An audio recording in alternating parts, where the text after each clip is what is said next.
সেটা হচ্ছে genetic disease বা বংশগত রোগ। আমরা এর আগের দিন মেন্ডেলের এক সংকর জনন, দ্বিসংকর জনন এগুলো নিয়ে আলোচনা করেছিলাম। আজকে হচ্ছে জেনেটিক ডিজিজ বা বংশগত রোগ, অর্থাৎ যে সমস্ত রোগগুলো আমাদের বংশ পরস্পরায় সঞ্চারিত হয় তাদেরই বলা হয় জেনেটিক ডিজিজ বা বংশগত রোগ। এই বংশগত রোগগুলো দুভাবে হতে পারে। আমরা আগে দেখেছিলাম আমাদের দেহে দু ধরনের ক্রোমোজোম থাকে। এক ধরনের হচ্ছে দেহজ ক্রোমোজোম বা অটোজোম, আর অপর ধরনের ক্রোমোজোম হচ্ছে লিঙ্গ নির্ধারণকারী ক্রোমোজোম বা সেক্স ক্রোমোজোম।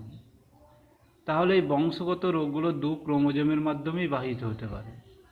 অটোজোম দ্বারা বাহিত হতেও পারে, আবার কি লিঙ্গ নির্ধারণকারী ক্রোমোজোম দ্বারাও বাহিত হতে পারে। যদি অটোজোম দ্বারা বাহিত হয় সেই সমস্ত বংশগত রোগগুলোকে বলা হয় অটোজোম বাহিত বংশগত রোগ। আর যে সমস্ত রোগগুলো শেষ ক্রোমোজোম দ্বারা বাহিত হয় তাদের বলা হয় শেষ ক্রোমোজোম বাহিত বংশগত রোগ। আজকে তোমাদের যে জেনেটিক ডিজিজটা নিয়ে আলোচনা করব সেটা হচ্ছে থ্যালাসেমিয়া। থ্যালাসেমিয়া হচ্ছে একটা অটোজোম বাহিত বংশগত রোগ।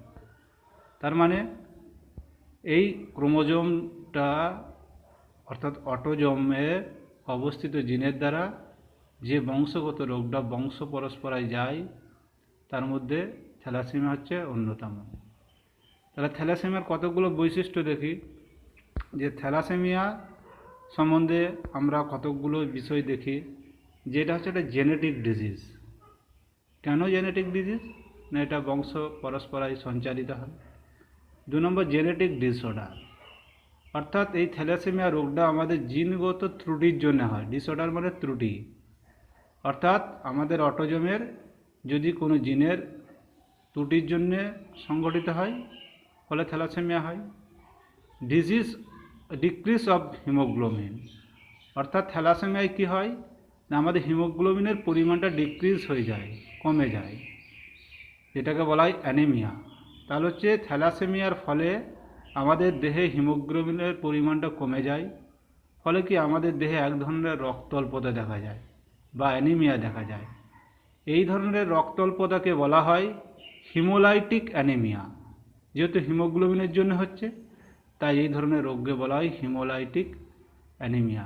অর্থাৎ থ্যালাসেমিয়ার ফলে আমাদের দেহে হিমোলাইটিক অ্যানিমিয়া হয়। আর কি হয়? ব্লাডের অক্সিজেন বহন ক্ষমতা কমে যায়। অর্থাৎ থ্যালাসেমিয়া রোগের ফলে আমাদের রক্তের মধ্যে অক্সিজেনের বহন ক্ষমতাটা কমে যায়। ফলে কি আমাদের দেহে রক্তের পরিমাণ স্বাভাবিক রাখার জন্য বারবার রক্ত আদান প্রদান করতে হয়, রক্ত প্রবেশ করাতে হয় থ্যালাসেমিয়া আক্রান্ত রোগীর দেহে। ফলে কি দেহে লোহার পরিমাণটা বেড়ে যায়। বারবার রক্ত আমাদের দেহে প্রবেশ করানোর ফলে আমাদের কি দেহে লোহার পরিমাণটা বেড়ে যায়। ফলে এই থ্যালাসেমিয়ার ফলে আমাদের দেহে যে সমস্ত অঙ্গগুলো আক্রান্ত হয় তার মধ্যে হচ্ছে হার্ট, লিভার, এন্ডোক্রিন গ্ল্যান্ড অর্থাৎ হৃৎপিণ্ড, যকৃৎ, অন্তঃক্ষরা গ্রন্থিগুলোর ক্ষতি হয়। আর এই থ্যালাসেমিয়া রোগটি অটোজোম জিন দ্বারা নিয়ন্ত্রিত হয় বা অটোজোমাল জিন দ্বারা নিয়ন্ত্রিত হয়। আর এই থ্যালাসেমিয়া যদি আমরা হিমোগ্লোবিনের গঠন দেখি তাহলে এখানে দুটো শৃঙ্খল দেখতে পারবো, একটা আলফা শৃঙ্খল, একটা বিটা শৃঙ্খল। আর আলফা শৃঙ্খলের যে 16 নম্বর ক্রোমোজোম আছে, অর্থাৎ আমাদের অটোজোম যে 22 জোড়া আছে তার মধ্যে 16 নম্বর ক্রোমোজোমে এই থ্যালাসেমিয়ার দুটি জিন থাকে। যখন হেটেরোজাইগাস অবস্থায় এই জিন দুটি থাকে তখন থ্যালাসেমিয়া মাইনর হয়, অর্থাৎ মৃদু প্রকৃতির থ্যালাসেমিয়া হয়। হেটেরোজাইগাস মানে কি এখানে একটা জিন স্বাভাবিক আছে আর কি অপর জিনটা থ্যালাসেমিয়া জিন আছে।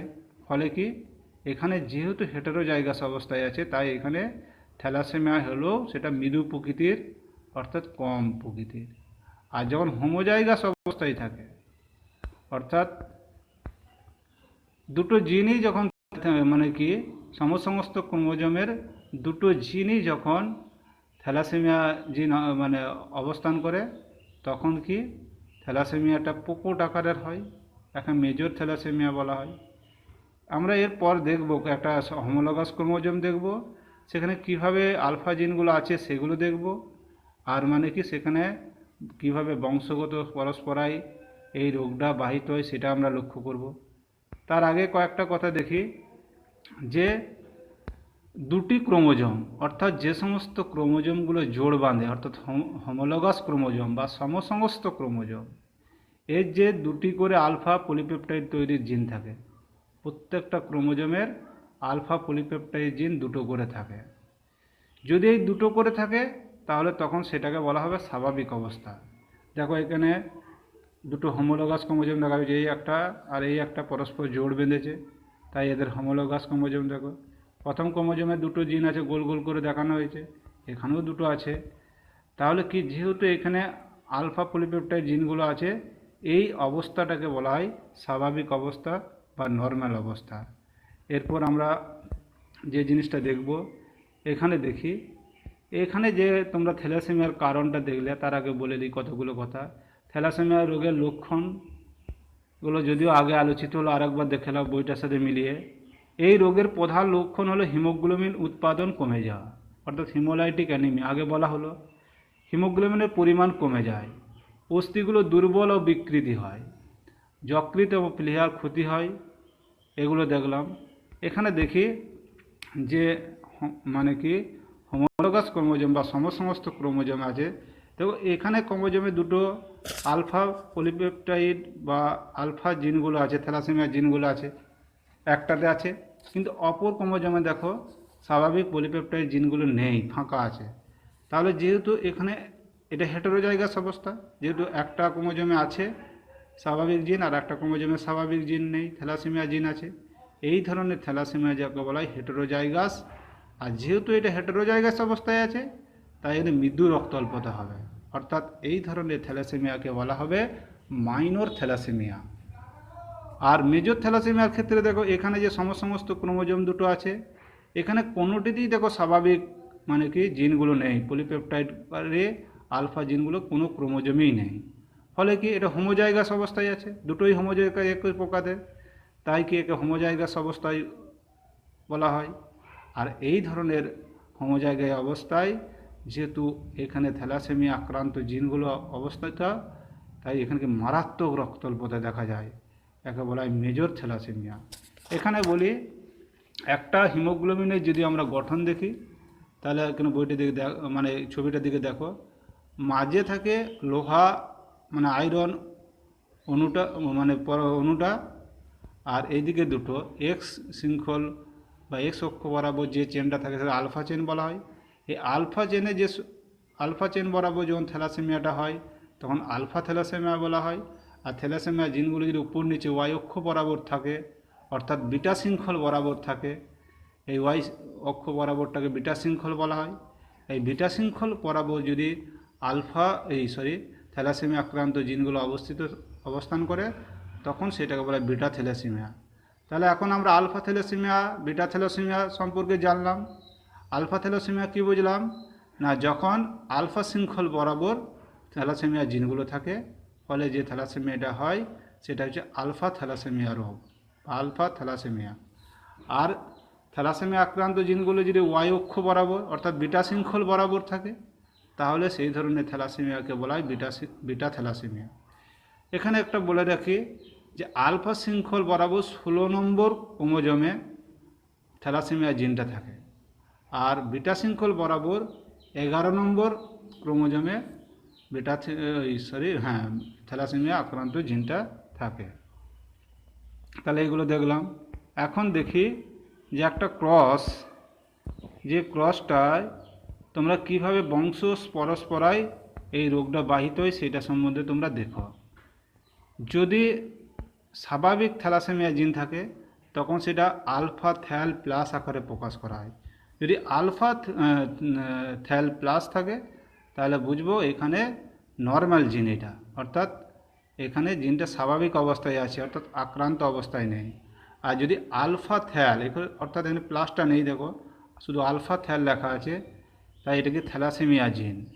অর্থাৎ এখানে যদি চেকার বোর্ডের দিকে তাকাই তাহলে দেখা যাবে যে যদি মাইনর থ্যালাসেমিয়া থাকে অর্থাৎ হেটারোজাইগাস অবস্থায় থাকে, তাহলে দেখো সেখানে যে গ্যামেট দুটো তৈরি হবে, একটা গ্যামেটে আলফা থ্যাল প্লাস থাকবে অর্থাৎ স্বাভাবিক জিনটা থাকবে, আর অপর গ্যামেটটাতে আলফা থ্যাল জিনটা থাকবে বা গ্যামেটটা থাকবে। এখানে কি থ্যালাসেমিয়া আক্রান্ত জিনটা আছে। একইভাবে স্ত্রীদের ক্ষেত্রেও দু ধরনের আলফা থ্যাল প্লাস স্বাভাবিক জিন, আলফা থ্যাল মানে কি থ্যালাসেমিয়া আক্রান্ত জিন। যদি এই গ্যামেটটার সাথে এই গ্যামেটটা মিলিত হয় তাহলে দেখো দু জায়গায় আলফা থ্যাল প্লাস, অর্থাৎ যেহেতু এখানে দু জায়গাতেই প্লাস আছে তাই এটা নর্মাল অবস্থা, অর্থাৎ এই সন্তানগুলো কখনোই থ্যালাসেমিয়া আক্রান্ত হবে না, এরা স্বাভাবিক অবস্থায়। আর যদি এখানে দেখো আলফা থ্যাল প্লাসটার সাথে আলফা থ্যালটা মিলিত হয় তাহলে alpha thal plus alpha thal, অর্থাৎ হেটারোজাইগাস অবস্থায় এলো, একটাই স্বাভাবিক আছে অপরটাই স্বাভাবিক নেই, তাই এই ধরনের থ্যালাসেমিয়া মাইনর থ্যালাসেমিয়া বলা হয়। অর্থাৎ এখানে মৃদু প্রকৃতির থ্যালাসেমিয়া হবে। আর যদি আলফা থ্যাল প্লাস আর এখানে আলফা থ্যাল অর্থাৎ alpha thal plus alpha thal, এটাও হেটারোজাইগাস অবস্থায় মানে মাইনর থ্যালাসেমিয়া। আর যদি এখানেও আলফা থ্যাল আর এখানেও আলফা থ্যাল অর্থাৎ প্লাসটা নেই, আর দু জায়গাটি আলফা থ্যাল অর্থাৎ হোমোজাইগাস অবস্থায় চলে এসছে, অর্থাৎ দু জায়গাতেই আক্রান্ত জিনগুলো আছে। ফলে কি এখানে মানে কি থ্যালাসেমিয়াটা মারাত্মক আকারের হবে, এটাকে বলা হয় আলফা থ্যালাসেমিয়া তো বটেই, এটা হচ্ছে মেজর থ্যালাসেমিয়া। তাহলে এই জিনিসগুলো দেখলাম। এরপর দেখো এখানে একটা ক্রস দেখানো হয়েছে, বাবা এখানে দেখো যেটাকে আগেই আলোচনা করা হলো, বাবা হচ্ছে মাইনর থ্যালাসেমিয়া আক্রান্ত, কেন না হেটারোজাইগাস অবস্থায় আছে, মাও মাইনর থ্যালাসেমিয়া আক্রান্ত, কারণ এখানেও দেখো হেটারোজাইগাস অবস্থায় আছে। তাহলে এখানে গ্যামেটগুলো যদি চেকার বোর্ডের দিকে তাকাই দেখো একদিকে আলফা থ্যাল প্লাস স্বাভাবিক জিনটা আছে, আর একটা শুক্রাণু দিকে আলফা থ্যাল থ্যালাসেমিয়া আক্রান্ত জিনটা আছে, এইদিকেও আলফা থ্যাল প্লাস স্বাভাবিক ডিম্বাণুটা আছে, আলফা থ্যাল মানে কি থ্যালাসেমিয়া আক্রান্ত ডিম্বাণুটা আছে। যদি এই প্লাস থ্যালাসেমিয়া মানে স্বাভাবিক, যেহেতু এখানে দুটোই প্লাস আছে, এখানে আলফা থ্যাল সাথে আলফা প্লাসটা যদি মিলিত হয় আলফা থ্যাল মানে মাইনর থ্যালাসেমিয়া অর্থাৎ হেটারোজাইগাস অবস্থায় আছে। একইভাবে এটার সাথে যদি এটা দেখা যায় তাহলেও দেখা যাবে মাইনর থ্যালাসেমিয়া। আর যদি দুটোই আলফা থ্যালের সাথে মিলিত হয় তাহলে যেখানে দুটো আলফা থ্যাল তৈরি চলে এসছে অর্থাৎ দুটো জিনই আক্রান্ত, তাই এটাকে মেজর থ্যালাসেমিয়া বলা হয়। তাহলে এখানে কি বোঝা গেল যে দুটো মাইনর থ্যালাসেমিয়া আক্রান্ত পিতামাতার যদি বিবাহ বন্ধনে আবদ্ধ হয় তাদের মধ্যে কি দেখো এক জায়গায় স্বাভাবিক এসছে, একটাই মানে চেকার বোর্ডে যে 4 ধরনের জীব তৈরি হলো সেখানে দেখো প্রথম ঘরটাতেই শুধু আলফা থ্যাল প্লাস আছে, মানে একটা হচ্ছে স্বাভাবিক সন্তান, আর দুটো দেখো হেটারোজাইগাস অবস্থায় আছে অর্থাৎ এরা হচ্ছে মাইনর থ্যালাসেমিয়া আক্রান্ত। আর কি একটা লাস্টের ঘরটায় দেখো দুটোই থ্যালাসেমিয়া আক্রান্ত আছে, অর্থাৎ একটা হচ্ছে মেজর থ্যালাসেমিয়া।